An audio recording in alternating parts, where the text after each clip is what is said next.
Good evening. I would like to welcome you to the farewell lecture of Professor Vittorio Hösle, doubtlessly among the most distinguished faculty members of this university.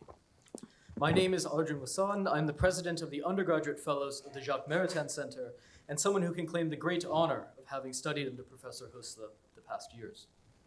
Professor Hösle represents a unique type of academic, found ever more scarce among the ranks of this university. Born in Milan, raised in Regensburg, and educated in Tübingen, Professor Hösle is doubtlessly a student of the continental Geisteswissenschaften, a tradition known at Notre Dame since its founding, but ever more represented by only those few special emigres. In holding this status, Professor Hösle is joined by some of the greatest scholars in the history of Notre Dame. Of course, the university itself was founded by Frenchmen, a particularity of faculty composition, which maintained itself to a great extent until the beginning of the 20th century. Indeed, the earliest instruction in foreign languages, those being French and German, were carried out by members of Holy Cross, who were themselves merely teaching their mother tongue. In the university's later years, particularly in the wake of the Second World War, Notre Dame joined other leading American universities in welcoming a host of emigre faculty, often many of the finest representatives of the continental scholarly tradition. Notre Dame has hosted likes of Austrian's Karl Menger, this is the mathematician and son of the famous economist, and Kurt Gödel, and the German political scientists Gerhard Niemeyer and Waldemar Gurian, whose German-speaking salon brought to Notre Dame notable scholars such as Hannah Arendt, Eric Vogelin, Leo Strauss, Hans Morgenthau, and the namesake of this center, Jacques Maritain. These scholars doubtlessly enriched the university, providing not just their particular academic competencies, but also those aspects which characterize to this day the continental mode of scholarship, sensitivity to history and hermeneutics, strong multilingualism, a firm foundation in classical humanism, and great attention to close analysis of textual evidence. This scholarly rigor, coupled with the sustained consideration of the loftiest of theoretical issues, has permitted these thinkers to offer the university at large a unique and valuable mode of scholarship throughout its history, a legacy which Professor Hösle, par excellence, has continued during his tenure. As a teacher, Professor Hösle has consistently upheld this style and rigor throughout his pedagogy.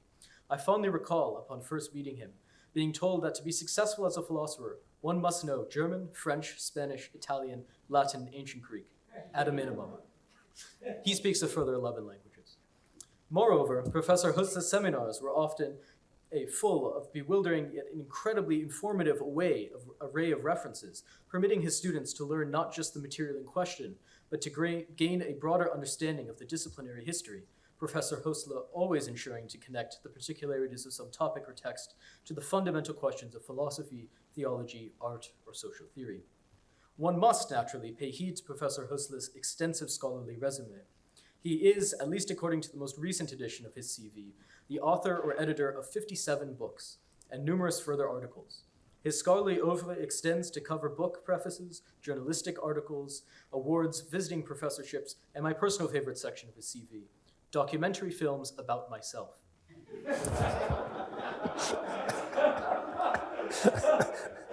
Professor Hösle has, since 1999, held the Paul Kimball Chair of Arts and Letters here at the University of Notre Dame, was the founding director of the Notre Dame Institute for Advanced Study, and since his appointment by Pope Francis in 2013, has been a member of the Pontifical Academy of Social Sciences. His research interests span nearly every aspect of theoretical and practical philosophy, as well as questions in aesthetics, classics, literature, theology, political theory, and more. Ladies and gentlemen, please welcome Professor Vittorio Hösle. Thank you so much. You're overly kind and generous, but thank you, Arjun.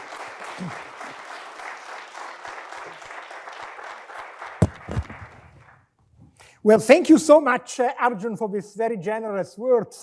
And thank you all for coming to this bittersweet event. At least for me, it's a bittersweet event. Because, of course, on the one hand, it's a great pleasure and honor to be celebrated after more than 27 years of teaching at Notre Dame. But it is also sad that we will leave this place. But it's great to know that we leave this place after having spent more than a quarter of a century here and found so many friends and interlocutors. It was a privilege for my wife, Sion, and for me. We came here in the first days of January of '99. And I remember this arrival because it was not necessarily propitious. We came by bus from Chicago O'Hare, and we arrived on a campus that was desert. There was a snow alarm, so there was nobody there, and we had been told that someone would come to the bus to pick us up and bring us to the Hösle Center. Now, there was nobody there to pick us up. And we went to the Hösle Center, we were able to find it, but everything was hermetically sealed. The problem was my wife was pregnant with twins. So it was not the most welcoming entry to Notre Dame, and I was considering whether I should build an igloo and try to survive the first night in this igloo on this frozen campus. But then suddenly I saw a man, and I ran to him and I explained to him my plight. He was a very kind professor from the law school, and he said, I have an idea. We can go to a place where the police is. And so we went there, and there was a man warming himself up and said, you are the guy who was supposed to come into Chicago. You know, it was so cold that I didn't want to go outside to meet you. Well, say, that was very kind of you. But within the course of time, I saw that the true Notre Dame spirit is very, very welcoming and cordial. And so we quickly overcome this slight shock of the first encounter with Notre Dame. Today, I want to speak about what philosophy is. And it may seem a little bit strange that one has to ask these questions. It is well known that philosophy is an outlier in the cosmos of academic disciplines. At least no hard science, probably not even any soft science, would be taken seriously in which there was so much disagreement on the basic issues of the discipline, as there is in philosophy.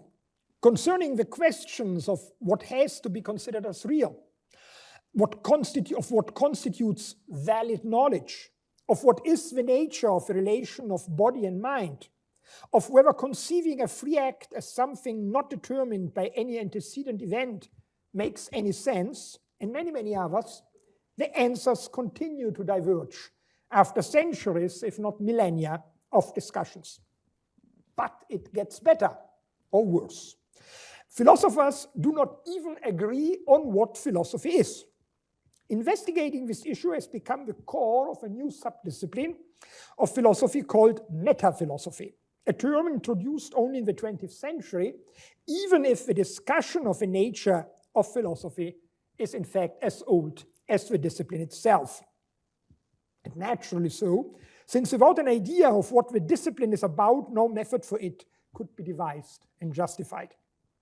Still, disagreements on what philosophy truly is are no less rampant than, say, on the body-mind problem. We will see that this is not necessarily only negative, and at least it is a feature so evident that we might even start a search for the nature of philosophy by saying that philosophy has the peculiar feature that it does not have a generally agreed upon concept of what it itself is. Now, there are, of course, internal reasons for why certain philosophical schools tend to one, others to another concept. But it would be naive to deny the influence of external causes. Different ages, different cultures have had different concepts of philosophy, simply because they better fit with other features of the social system within which the respective philosophy is unfolded. Having lived and been active in the academic system of 3 countries for an extended amount of years, and in 4 more for several months, I want to try to connect my theoretical reflection on the nature of philosophy with my experiences of different philosophical cultures. I am, of course, aware that things have quickly changed since my youth, partly because a global academic market has been formed which has economic advantages, but leads also to a depressing loss of diversity, even if the latter was rooted in secular traditions. I will proceed in 4 steps. First, I want to lay out 3 different concepts of philosophy, which I call the analytical, the normative, and the encyclopedic. Second, contrast various models for the study of philosophy corresponding to these diverse concepts and predominant in various countries. Third, explain what distinct roles the history of philosophy plays for philosophy. And fourth, sketch why I've dedicated my life to the continuation of the age-old tradition of objective idealism, which, lovesick as I still am after many decades of constant and not always successful pursuit of it, continues to entice me for what appears to me its youthful freshness, despite the 2,500 years, while many movements defining themselves via the proposition post seem to me born old.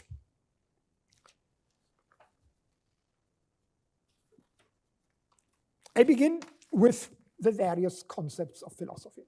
Widespread, particularly in the analytic tradition, of course, is the tenet that philosophy consists in conceptual analysis. Yes, doubtless, this captures a very important part of philosophical toil, certainly not only in our times, but from the beginning of the discipline. Distinguos are very important tools in the scholastic philosophy. Our natural language does not and cannot render justice to all meaningful conceptual differentiations. And since the use of homonyms, caused by the use of the same words for quite different concepts, is a source of many errors and fallacies, the patient work of conceptual differentiation is indeed paramount for a philosopher. Who lacks this capacity will only rarely benefit philosophy.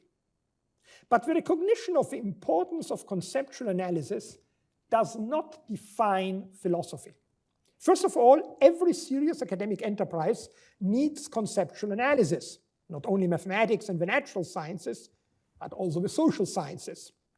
Suffice it to mention Max Weber's astonishingly precise doctrine of sociological categories in the first part of his main work, Wirtschaft und Gesellschaft.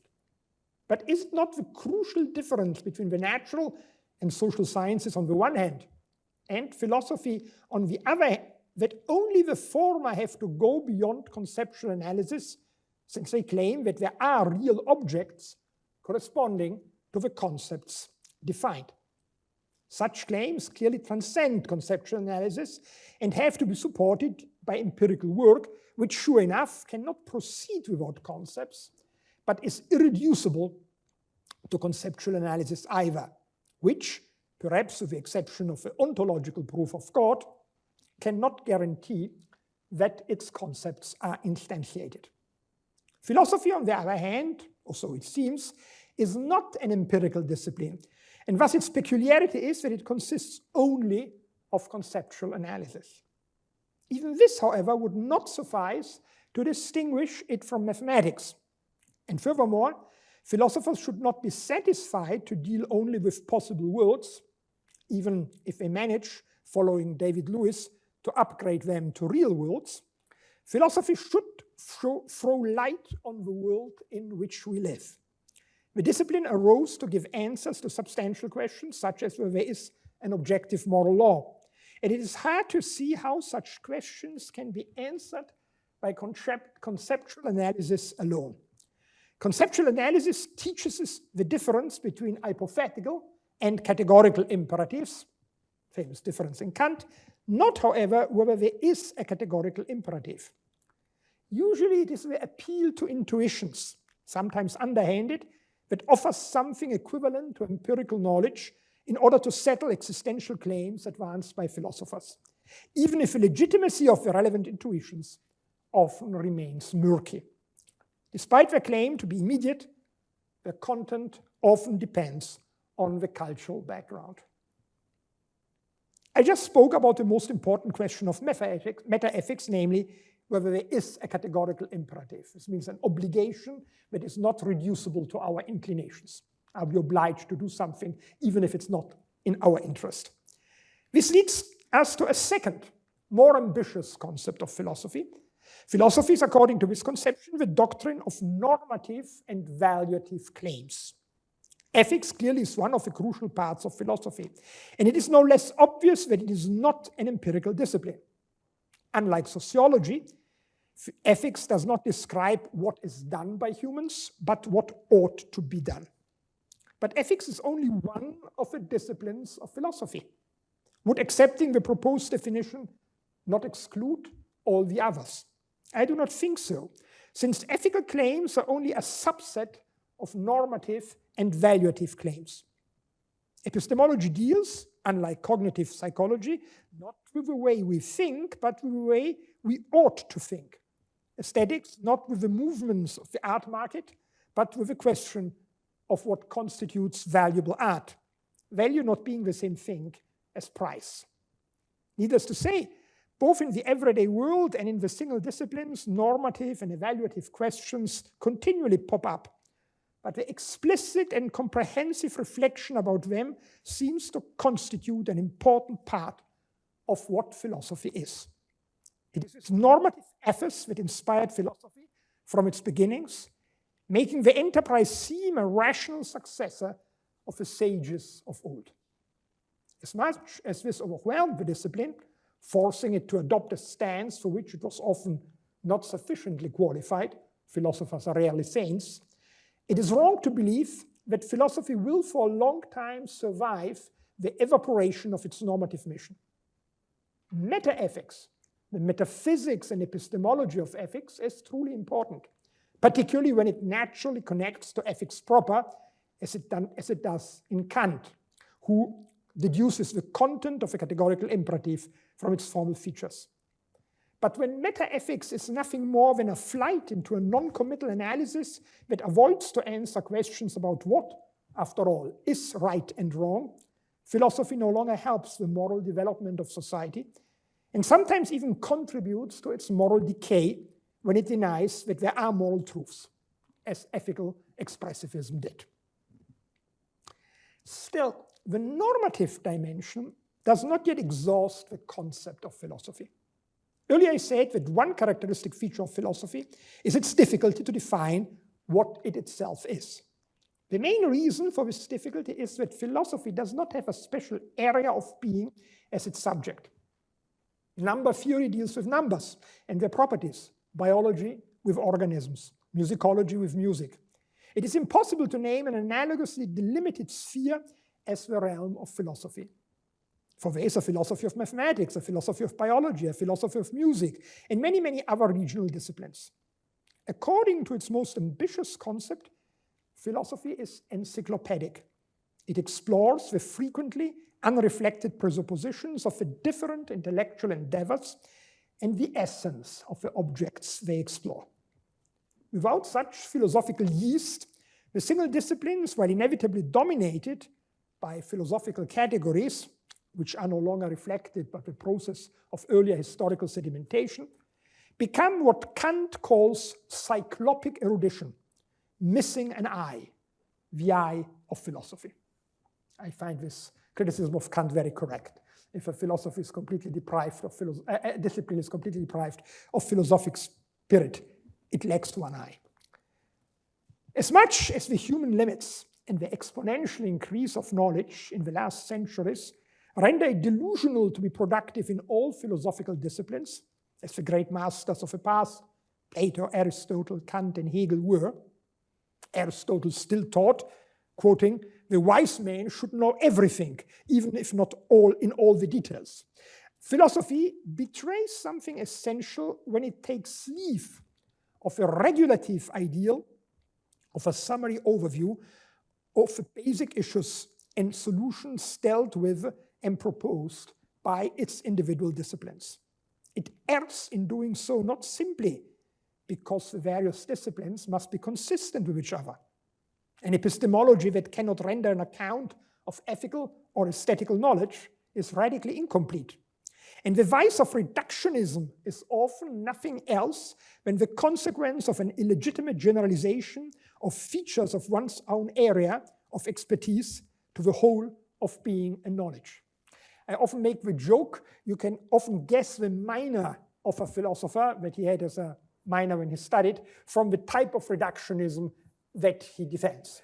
If he tells you everything is materialist, is matter, then probably he has studied physics. If he tells you everything is social construction, then you can bet anthropology or sociology was his minor, or her minor. So this is what is the result of overextending one's own perspective.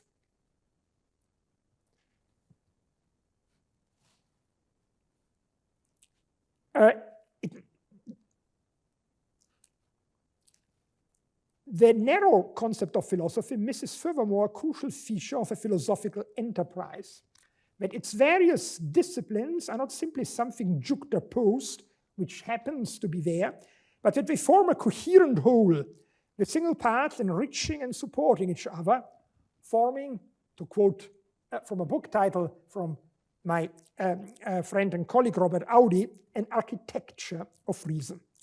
Now, even if the normative dimension is the core of philosophy, as I do believe, the norms have to be implemented in the real world. And without understanding its basic features, ethics cannot get a hold on reality. Therefore, philosophy needs basic knowledge of the various realms of reality too. And also because they correlate with the various epistemic efforts, the evaluation of which is the task of epistemology. Even if the encyclopedic concept of philosophy, that was particularly forcefully defended in German idealism, but has its roots in Kant and of course in the earlier tradition, is often considered a sign of arrogance, I deem it rather a humbling ideal, because we know that we can never render justice to it. And even if philosophers have no special claim to wisdom, uneducated people exhibit it often in deeper form, they should strive after it, if not in their life, at least in their cognitive efforts. And if wisdom is to a large part involves knowing the proper place of one's worries in the universe of things, the encyclopedic ideal fosters wisdom because it does not allow to overrate the bits one knows, keeping always present to the mind how much there is that one does not know. After this brief outline, sketch of various concepts of philosophy, I want to turn to the way how philosophy is taught in different institutions. And of course, for me, the most important experience was changing from the German system to the American system. The greatest institutional difference that I immediately realized in the way between the way philosophy is taught in most American universities and in the German university system, at least of my youth, is the absence or presence of the system of lecture courses, the so-called Vorlesungen. I ignore that there are also differences in the school system, as well as the fact that in my time in the German universities there was no sharp separation between the undergraduate and the graduate education. The system of Vorlesungen, I understand the reasons why the lecture course, that of course plays an important role also in the United States in disciplines like mathematics and the natural sciences, is looked askance at in the humanities.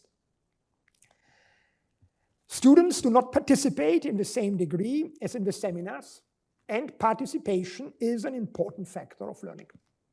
I remember the joke that the lecture courses stem from a time when books were so expensive that it was nice having a professor who read them aloud to the students. But while there were and still are awful lecturers, there were and hopefully still are also awe-inspiring ones. And they offered something which in a seminar is much more difficult to achieve, even if it requires and trains a longer attention span. A sovereign overview of a field. In fact, students in lecture courses are not simply passive. They often ask questions, and they can be answered much better in a course since the professor can build on the overview that she has already offered. Furthermore, good lectures, say on Aristotle, often were accompanied by seminars connected with the topic, say a close reading, ideally in the original language of one book of the Nicomachean Ethics. And such thorough study was much more fruitful because one could situate it in the broader context elucidated by the lecture course. I must tell you that a large amount of my education I owe to these lecture courses, not only in philosophy, but also in other disciplines, because they were often held for people who wanted to achieve a broader education. The fact that I was able to publish relatively early on in philosophy of law had to do that I followed the lecture course on the philosophy of law by Ernst Wolfgang Böckenföhre, who was one of the greatest German jurists. And this lecture courses were deliberately open to philosophers, theologians, historians, people in the humanities and the social sciences at large. That was the purpose of this course. They were not superficial, because out of his lecture course, Böckenföhre made his masterful history of the philosophy of law and state. Unfortunately, he published only the first volume because he then became justice at the highest court in Germany of constitutional court. So he didn't have time to finish the second volume. But if you read the book, you will see what an extraordinary knowledge he had in this field. But he tried to lay out the basic ideas to a broad audience. That was the whole idea of the Vorlesung. Having such a broader vision was considered a healthy antidote to specialization and was deeply connected to the third concept of philosophy delineated earlier. In fact, we all know that Hegel wrote a famous book, Encyclopedia of the Philosophical Sciences. But in the 19th century, other disciplines also published books with the title Encyclopedia. August Böck, for example, one of the prominent classical philologists of Germany in the 19th century, lectured on Encyclopédie der Philologie, Encyclopedia of Philology, in which he went through all the various disciplines and subject areas of classical philology, which in fact continued the lectures of his teacher, Friedrich August Wolff. Needless to say, specialization is inevitable. But if the academic ambition is reduced to being the one who knows more and more about a narrower and narrower topic, in the ideal case, then everything about nothing, and one does no longer understand where the small area one overlooks has its place in the whole of knowledge, something is missing. And the Vorlesung was supposed to obviate this development. For after a while, there is a diminishing return of delving into particularities, also of increasing the precision of an argument. This holds of every discipline, but of none more than philosophy, if one of its marks is the attempt at an overview of the connections between the various fields of knowledge. I remember as a further advantage of the Vorlesung that since the students were not required to take a final exam, they did not get credits either, but at that time there were quite a lot for whom learning was an end in itself. This obsession to get credits for a course simply played a much lesser role than here. The audience often included people from various disciplines who wanted to enlarge their horizon. One thus met much more students from different backgrounds than one would in seminars, and this too enriched one's perspectives. Last, not least, the lecture was very important for the professor's own intellectual growth. Many remarkable monographs offering overviews of the field were the result of the institution. And since one gained the right to offer lectures only with the habilitation, which in my youth in the humanities consisted of a second monograph in a field not identical with that of a dissertation. So you had to write two monographs in different fields before you were allowed to hold a lecture course, because it was regarded the mark of an accomplished scholar. The type of intellectual selected was different from the one that dominates today. But did not the system lead to much more superficiality and less craftsmanship than when the graduate studies focus from the beginning on a specific issue? Indeed, this is inevitable. But I want to quote one of the greatest mathematicians of our time, Robert Langlands, whom I'm particularly proud to have brought to Notre Dame for the first inaugural conference of the Notre Dame Institute for Advanced Study that Don Steluto and I built up together many years ago. His words, of course, are related to mathematics, but they apply with equal force to philosophy. He says, attention to detail is not a luxury, but given that there is so much to master, willy-nilly, we remain superficial. I see no obvious remedy except too sharp a focus. And that is worse. This said by one of the greatest mathematicians of the 20th century. And I think philosophy is in the same predicament. If you, from the beginning, focus on smaller and smaller areas, you lose out on the true questions. In order to point out not only the formal, but also the material differences between the two countries in the teaching of philosophy, let me mention the system of lecture courses in place at the philosophy department of the University of Essen, where I taught before I came to Notre Dame. It was not installed by me, but earlier by colleagues who, by the way, had been educated by Jesuits.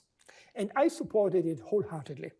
They were offered regularly 11 lecture courses, 3 mandatory for every philosophy student, and 2 groups of 4 courses, of which, if memory does not fail me, 2 each had to be chosen.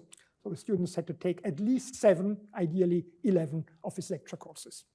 The 3 mandatory ones were an introduction to philosophy, in which the concept of philosophy and its disciplines were outlined, logic, and hermeneutics. The first of the 2 groups of 4 courses encompassed metaphysics, epistemology, ethics, and anthropology. The second, the 4 ages of the history of philosophy, ancient, medieval, modern, and contemporary. While the centrality of logic, epistemology, metaphysics, and ethics is, I think, recognized by most competent philosophers, there are important differences in the further layout.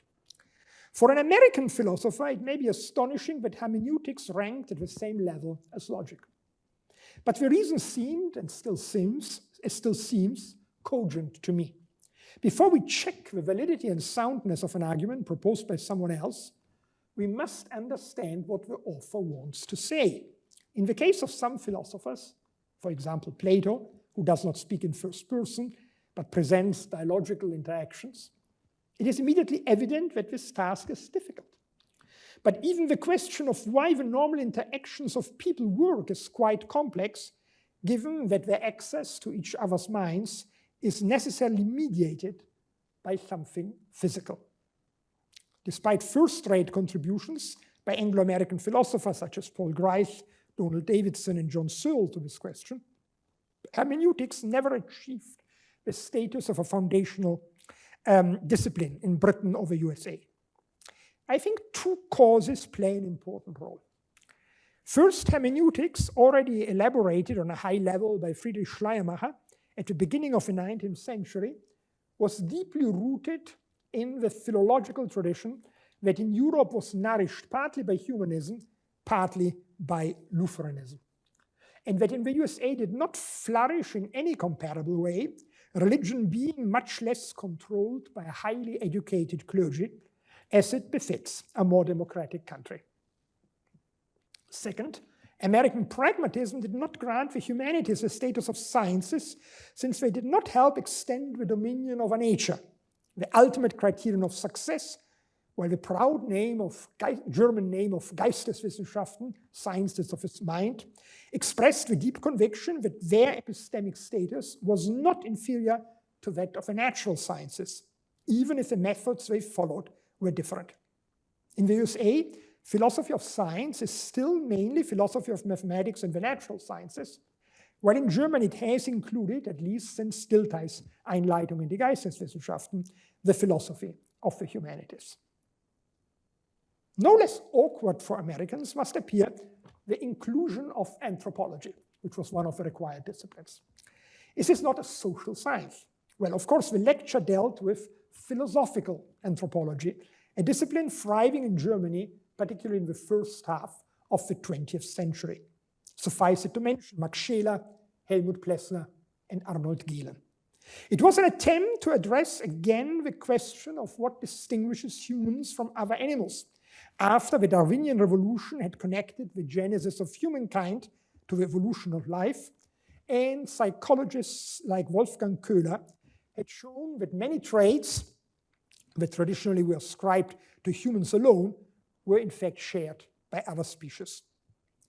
Particularly in Scheler and Plessner, the discipline was founded in the philosophy of nature.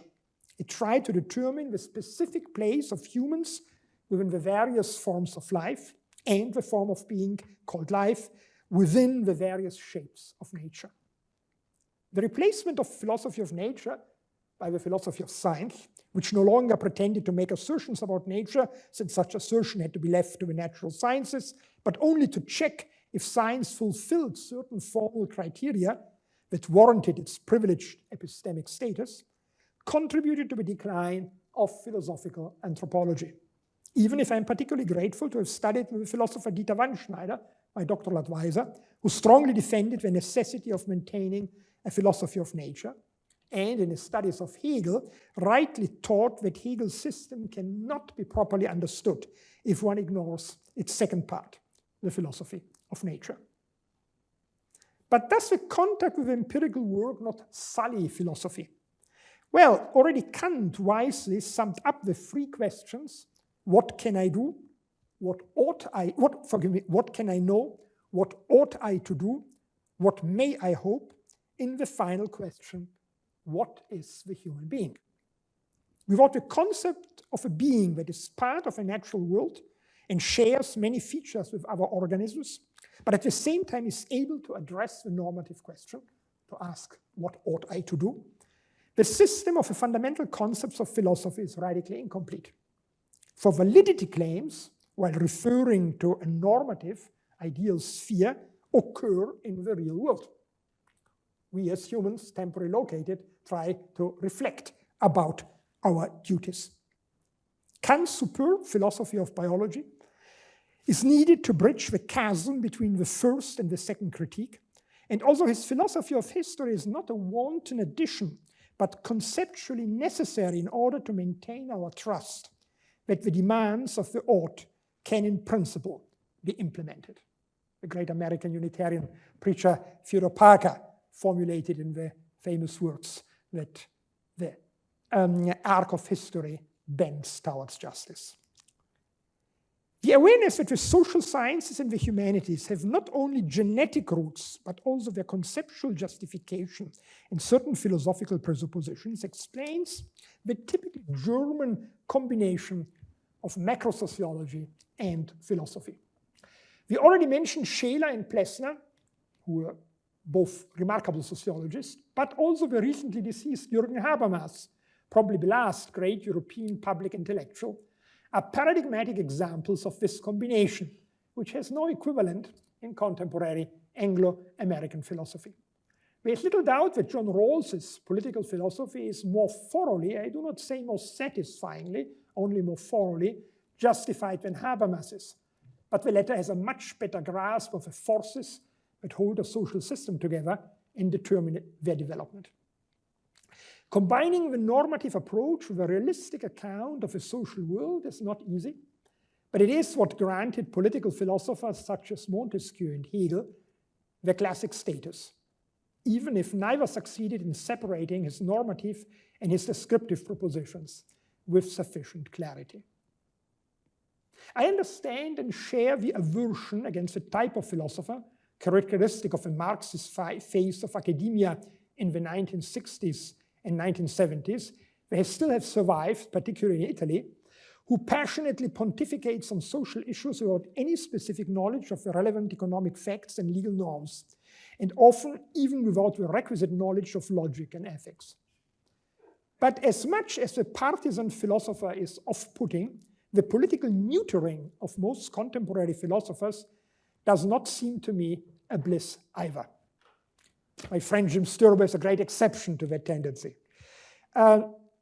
For politics should be ethics in capital letters, since the goods addressed in the political system are much more far-reaching than those in private interactions. Indifference to the public sphere is incompatible with moral decency. The demolition of the rule of law in the domestic and international arena should be opposed by all citizens. But philosophers have a special duty, because the creation of a legal system based on universal rights was to a large amount a feat of philosophy, the French philosophes being particularly active in their defense. I want to mention a splendid book by Jonathan Israel, A Revolution of the Mind, in which he traces the impact that philosophy had on the revolution of the 18th century. Kant was not only a first-class meta-ethicist and ethicist, but also the author of a pamphlet on perpetual peace, which deeply inspired later attempts to build institutions to reign in wars. The widespread ignoring by contemporary philosophy of the ecological disaster toward which we are heading, a remarkable exception having been here at Notre Dame, my friend Kenneth Sayre, is a portent of its increasing irrelevance. Needless to say, this issue can never be understood without the crucial contribution of the natural and the social sciences. But on the one hand, the nature of our duties toward future human generations, as well as toward non-human organisms, need a philosophical clarification. And on the other hand, the moral scandal that so little is done to prevent the catastrophe, even if the solutions are known and would involve only minor sacrifices, has to be understood in its deeper causes. These include the specific mindset of modernity, the combination of modern science, technology, and capitalism that arose in the 18th century and transformed our globe, doubtless achieving many good results, but also the potential of destruction as it never existed before. Philosophy of history arose late, but it is quite a crucial discipline, and it should include a critical analysis of its own time. For only by reflecting on its own historical situatedness may it get a chance to transcend some of its limits. The neglect of a philosophy of history in this country has certainly much to do with the youth of its nation. But it has the devastating consequence that most Americans have enormous difficulties in imagining and even understanding other forms of culture, which may have exhibited values different from, but not inferior to those brandished today. In fact, I have to slightly correct what I said about the absence of philosophy of history.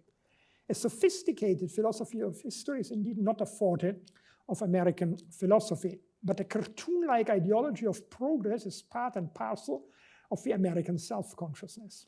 We already are the greatest, but we'll get ever greater, at least again, bigger, more fantastic, etc.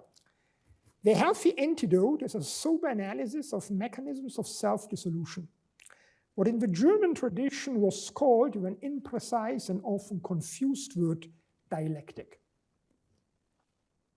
Democracies can destroy themselves and have done so several times in history. And if the logic of technology is the replacement of organs, first motoric, then sensory ones, with the promise of leaving more time for autonomous activity, one should consider that the replacement of thinking by AI may subvert the whole process, because it will ultimately eliminate the moral agent able to discern which uses of AI are legitimate and which not. There exist certainly both. And instead of creating more equality will end up in a society whose main form of power will be manipulation of the masses by a few AI-savvy oligopolists. A philosophy that neither defends the irreducibility of subjective agency, nor contains a complex philosophy of technology, will be no help against these dystopic developments that are occurring at accelerating speed. I know that some of my students were surprised that I did not react kindly when I saw that they're using AI.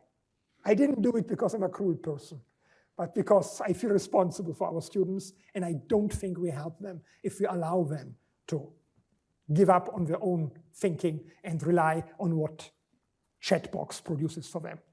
I know it's a very difficult issue to control. I do not claim to have an easy solution, but at least we should make clear to everybody that they're harming themselves considerably. Now let me say some few words about the importance of a study of history of philosophy in philosophy. Why is it so important?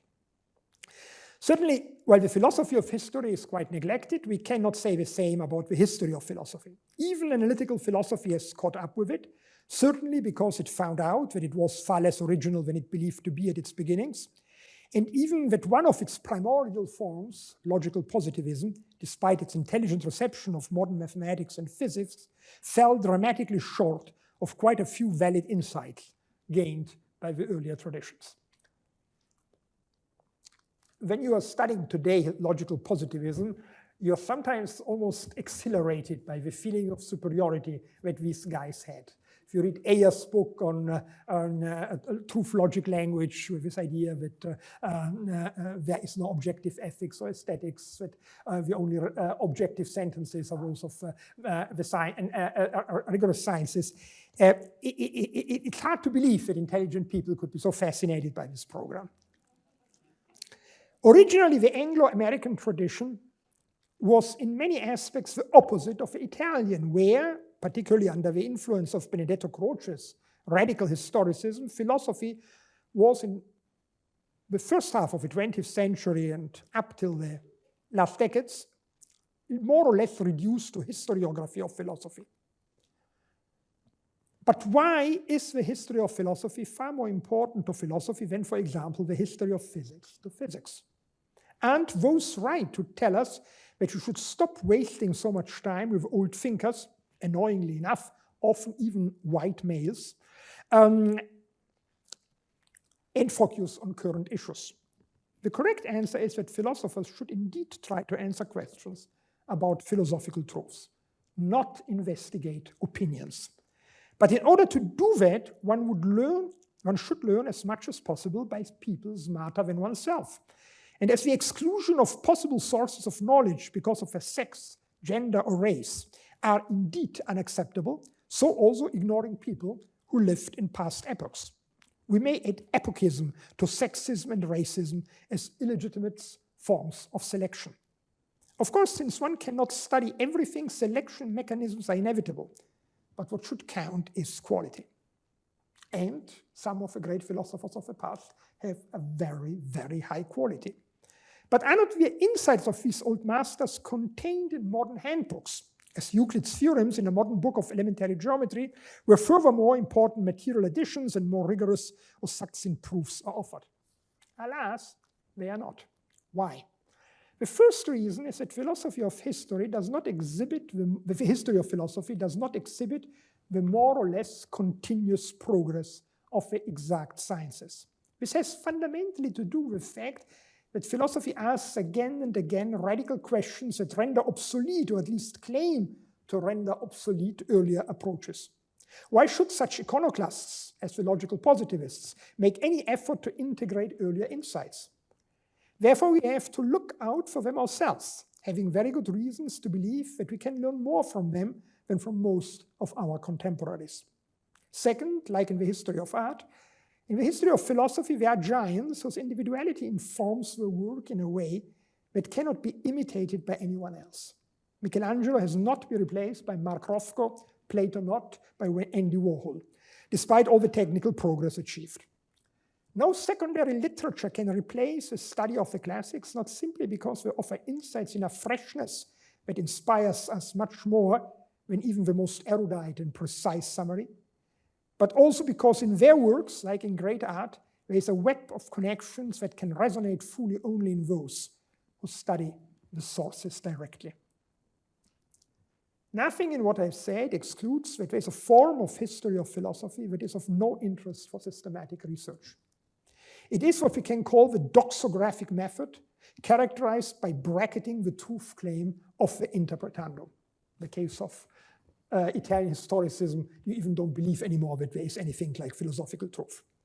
No doubt, bracketing can and must be practiced and is frequently a useful step for autonomous thinking. For one must learn to understand what others want to say before one can try to decide whether one agrees or not. In fact, the story is more complex. Even understanding a theory presupposes that certain of its statements are true. I've written a large book on that, strongly inspired by Donald Davidson, but it's not the topic of today's talk. The problem with the doxographic method is that it often becomes a final word. One enjoys reconstructing abstruse opinions and thinks that this is the true philosophy. It becomes more useful if one tries to offer causal explanations for why such ideas emerged at this point of time. But this too does not yet rise to the level of validity. We approach it when we look at the inner consistency, the architecture of philosophical systems. Some of the great systems of the past are so complex that one needs years before one penetrates them. And it is humanly understandable that the one who has undertaken this sometimes loses the capacity of critically distancing herself from the system of the master. Aquinas, may the master be Aquinas, Kant, Hegel, or Husserl. But in fact, first, most of the systems have more crevices than appear at first glance. And second, consistency is a necessary, not a sufficient condition of truth. Nothing is more conducive to a liberation from the yoke of a past system than comparisons of one's favorite system with another, as long as one makes a serious effort to develop a language equidistant from both. And philosophical maturity can be measured according to the degree in which someone is willing and capable to recognize lasting insights, also in those philosophers whose most popular tenets one rejects. But the philosophically most useful form of history of philosophy occurs when the reasons are elaborated which push a philosophical position over to its successors. Even when one of them is ends in an inconsistency, something important is gained. Insofar as the final position follows from the earlier ones, even these ones cannot be true. We witness a reductio ad absurdum of a complex argument stretching over several generations of philosophers. Thomas Reid and Hegel are the masters of this type of a philosophical history of philosophy. Ultimately, a philosopher will be satisfied only by a historiography of philosophy that manages to give a plausible explanation of why philosophy developed in the tortuous but not fortuitous way it did, and at the same time is able to assess which theories are valid and which not. Even if one has to be content with the insight that A is true only if B, non-A only if non-B, one can claim to have reached something valuable that vastly transcends the doxographic approach, the insight in the truth of an implication. I come to the last point and will be very, very brief. The systematic study of the history of philosophy begins on a wider scale only in the 19th century, when solutions are frantically searched for the riddle of why it develops so very differently from the history of science. This leads for the first time to what one could call the philosophy of the history of philosophy. I wrote my first book, my dissertation, exactly on this topic, which is fundamentally non-existent in the United States. The discovery that certain types of thought recur brought forth Wilhelm Dilthey's theory of types of philosophical worldviews. According to Dilthey, there are three such types: naturalism, subjective idealism, and objective idealism. Somehow, modifying his analysis, one could say that in the first, naturalism, all human activities are embedded in nature. In the second, nature is itself conceived as something constructed by mental acts. In more recent versions, these acts are social, not subjective, but since the sociality of an act must be always subjectively recognized, the new version does not bypass subjective idealism. And in the third, objective idealist worldview, both nature and the human mind are conceived as an expression of an objective reason that does not share many essential properties of the human mind, such as its temporality, but is in principle accessible to it.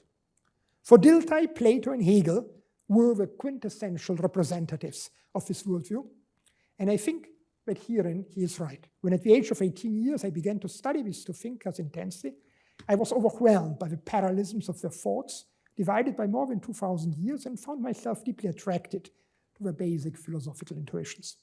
They sounded right and well argued. Sure enough, Dilthey also asserted that there is no way of determining which of the three types is true. And herein, unfortunately for him, but fortunately for philosophy, he is wrong. Each type has doubtless its fair share of difficulties, but the burden is much greater in the case of the first two. Naturalism cannot explain where norms come from, and even if it could show that the mental supervenes on the physical, there is no way denying that the mental and the physical are not identical. The mental realm is, unlike the physical base on which it may supervene, accessible in first person, and intentional acts have an own logic irreducible to that of the physical states on which they may supervene. The physical, the mental, and the ideal realm are three spheres, the elucidation of whose relations is one of the most difficult but noblest tasks of philosophy. And while subjective idealism rightly points to the fact that the world is given to me as an intentional object, it wrongly infers that what is given to me is nothing else but an intentional object. The tree that I see is seen by me, but this does not mean that it does not have intrinsic properties beside the relational one to be visible by me. The same holds for moral and even for aesthetic values. The nobility of an act is not conferred, but discovered by the beholder. And Dante's comedy or Goethe's Faust would remain aesthetically perfect, even if the capacity to appreciate this perfection vanished from our world. The world exists in order to be the place where values can be instantiated, that anteceded. Objective idealism has, of course, an affinity to traditional religious beliefs, even if it is not grounded on revelation but on rational arguments, taking as their starting point the intelligibility of the world. Objective idealism and theism are not identical, but they are compatible. There is an overlapping area whenever we avoid the voluntarist interpretation of theism, according to which something is good only because God wills it. And when we recognize that the intrinsic logic of the world, despite all its horrors, serves a higher purpose that most probably extends to a form of continued existence, at least for the victims of history. The evils of which the world is full may become compatible with a divine plan if we grant two presuppositions. First, that a world had to be created according to universal laws, simple enough later to be discovered by the human mind.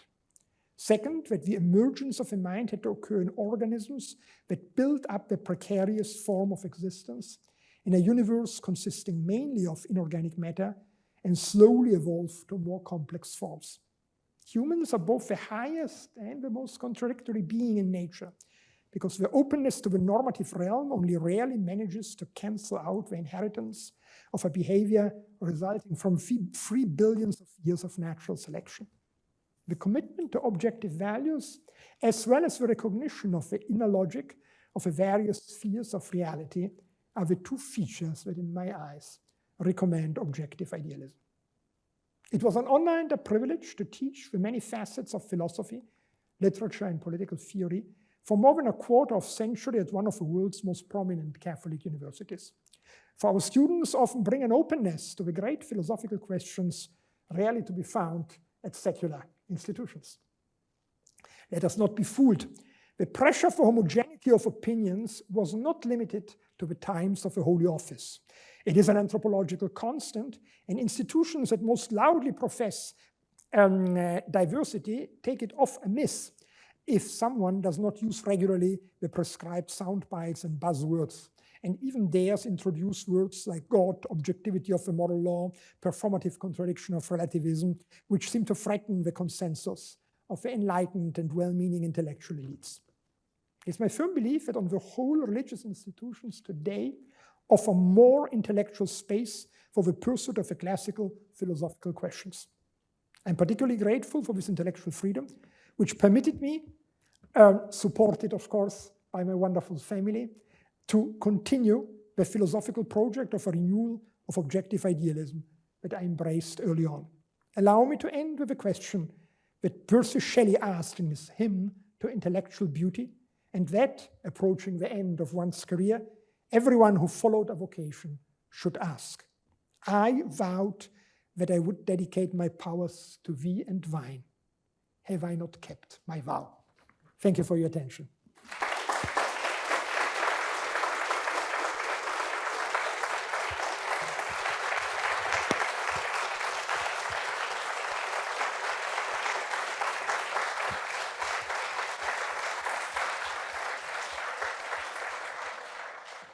So we have 10 minutes for questions. So anyone is welcome to raise their hand, and I will bring the microphone. Anyone? Any audacious volunteers? Oh, okay. Oh, and if you could state your name before asking the question. I'm just trying to break the ice. I'm Barbara Montero, professor in philosophy. I really enjoyed your talk. I just loved your perspective. And I was just, while you were speaking, I was wondering if you thought that the lecture system in Germany was what was conducive to the types of philosophers that evolved in the German system, Habermas and Benjamin, who do speak to a much broader audience than, so I just wonder if you could talk about that. Yeah, I mean, it's an excellent question. Again, I will tell you the thing that I missed most of Germany here at Notre Dame was the lecture system, because I enjoyed very much to hold lectures, and I was absolutely convinced that it is ultimately an irreplaceable form of intellectual instruction. And it had these two advantages that I try to mention in my paper and that you have pointed out very well. First of all, it gave you an overview of the field by a person who was extraordinarily competent. On the other hand, with Vorlesungen, since usually you didn't get a credit, there were Vorlesungen at the end, you had a final exam, so if you failed it, you didn't get the credit, but you could get a credit if you passed it. But there were Vorlesungen where from the beginning there was no final exam announced. And often the professors tried to hold them in such a way that you had large audience. I studied, besides philosophy, classics, beginning history of science, but when I changed university, I could not do it. Classics and Indology, which was Sanskrit, but even as a minor, you had to take a second Indian language. And we had this superb teacher, Paul Thieme, who got the Kyoto Prize, one of the highest prizes in the humanities. Was the first German to get it before Habermas. Up to now, only 3 Germans have gotten the prize. And Paul Thieme made very technical seminars where you read Sanskrit, Pali, and the Western texts. And you had to be very qualified to get there. But then he had regularly 3 lecture courses, Zarathustra, Buddha, and the Vedic religion. And these lecture courses were visited by theologians, by historians, by sociologists. The fact that we have Habermas discusses a lot in his large history of philosophy, for example, the axial age. Yeah? That was possible because this generation had heard lectures like this. Or you had, I mentioned Aristotle, that was Wolfgang Kuhlmann, who was a classical philologist in Freiburg.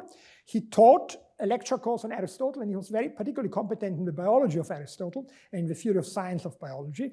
But he always accompanied this lecture course by a seminar on different books of Aristotle to be read in Greek. Yeah? And so the two things were supporting each other. You were encouraged to do both. Of course, the jurist who wanted to have an overview of Aristotle would not go to the seminar where you had the text in Greek. But a lot of the students who thought that Aristotle would become more important for them would go there. So certainly this was a very, very important part of the German education system. And I myself have benefited enormously from such lectures, not only as a student, but also as a professor. I mean, the 3 largest monographs that I wrote here at Notre Dame, I wrote some books, but 3 monographs that were particularly ambitious: a philosophical dialogue, Kritik der Verstehenden Vernunft, which is a hermeneutics, and Read Kant and the History of Epistemology. They all have roots in the lecture courses that I was teaching in Essen, because I had to teach the epistemology lecture course, I had to teach the hermeneutics lecture course, and I taught ancient philosophy. And there I laid, since the philosophical dialogue starts in antiquity, I had the basis of there. So it was very good also for the professors that we were obliged to do that. And again, the ambition of the scholar was to be recognized, to have a right to hold lecture course. Seminars could be taught also by the people who had their PhD. But the lecture presupposed the second monograph, the Habilitation. So what you aimed at in the academic German system was that you would be able once to hold a lecture course in which you would represent a complex area like epistemology, but you could also give a lecture course only on Aristotle or only on Plato. But still, it's quite a large field.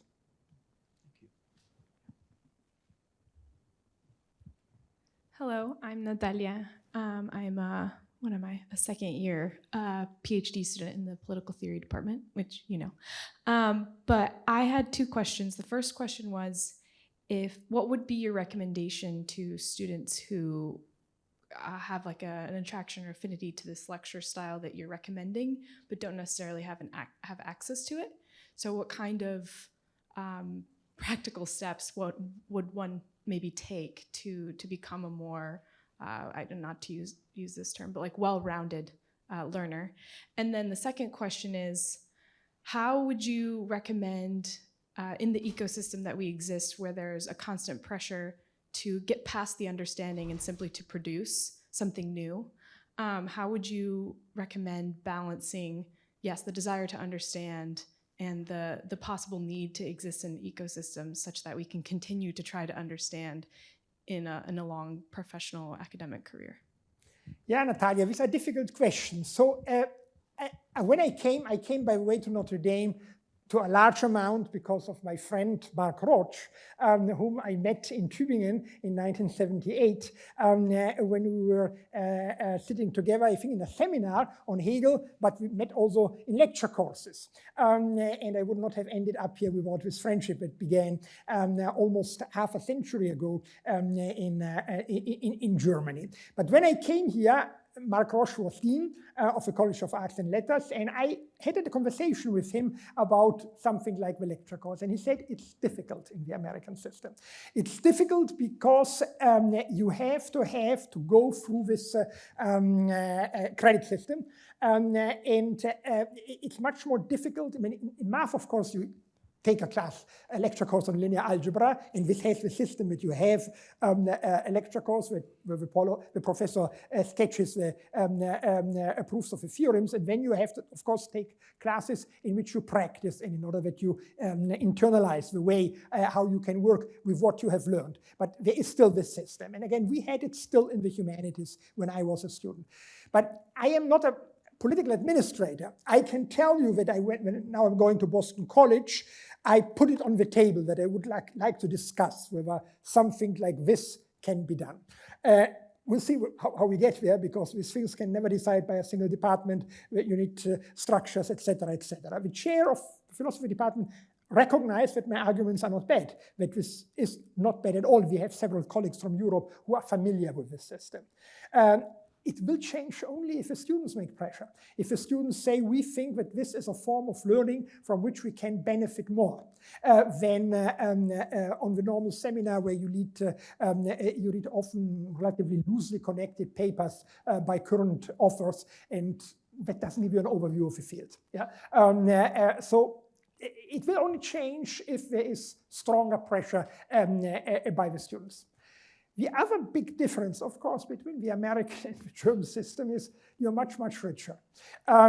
This is due to the fact that the students have to pay high tuition. I know that for you it's hard to believe that European students usually don't pay tuition at all. This has advantages and disadvantages. I see also the disadvantage in Europe. You work much more diligently than the German students, because you have to pay for it. So you want to achieve something with that. While there are in the German university students who hang around and have nice years at the university without learning much. But there are also others who learn with much, much broader focus. They have a completely different ambitions. You came to a seminar in Bamberg, you met a lot of these European students, and probably you noticed the difference. Yeah? Sophia, probably you told me the same thing. Yeah? And again, the model of an intellectual was a very different one.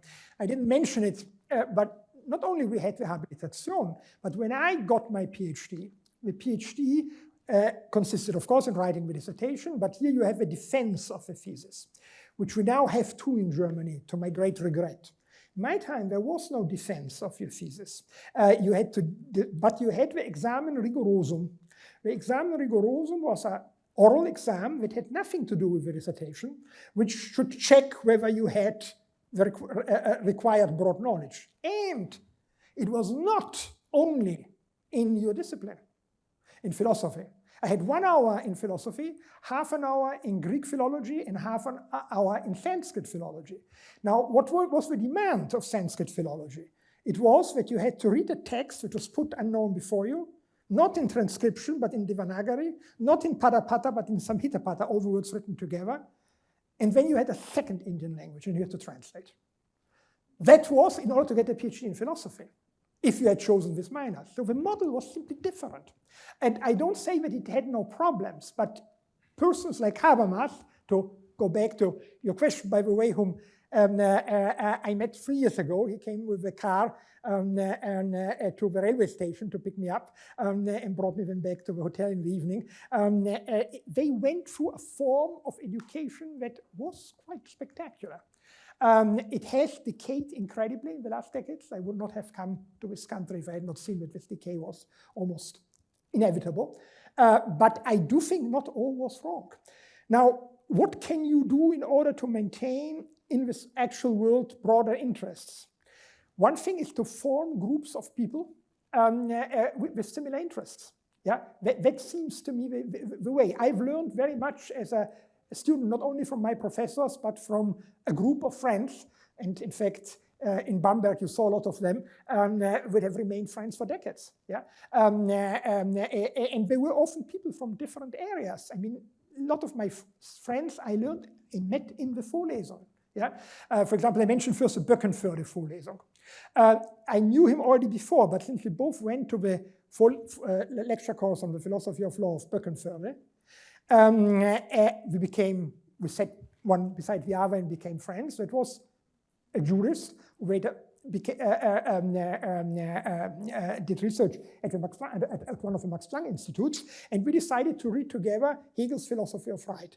And he brought me the juridical categories, I brought him the philosophical categories, and so that was helpful. Or I met in the lecture course of my Dr. Vater, who taught philosophy of nature. I became very close friend till today with a person who became then a distinguished professor of biology or a physicist. So it was a very different type of bringing people together. And for me, again, the lack of the Vorlesung is the reason why this type of philosophy that was characteristic of the German culture did not unfold in this country. That's my personal opinion. Well, I'm afraid we're out of time, so we will have to stop the questioning there, although it is never particularly difficult to find Professor Hösle. So I'm sure if you have further questions, they can just as easily be answered. So I think if we could offer another round of applause for Professor Hösle.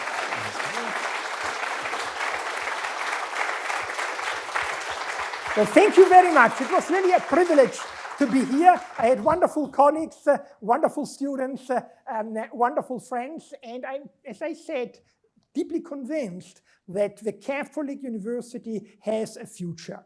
We offer something that other universities do not offer. We should maintain this. I say always also to my secular colleagues at Notre Dame, it would not be in anyone's interest if Notre Dame became secularized, because a lot of the students that we get here come here because of a Catholic identity. And we would lose this type of highly intelligent, motivated students like Arjun Vasan, who are interested in understanding the Catholic perspective. So maintain this perspective, but give it a sound, rational foundation, and continue to be committed to the highest academic standards.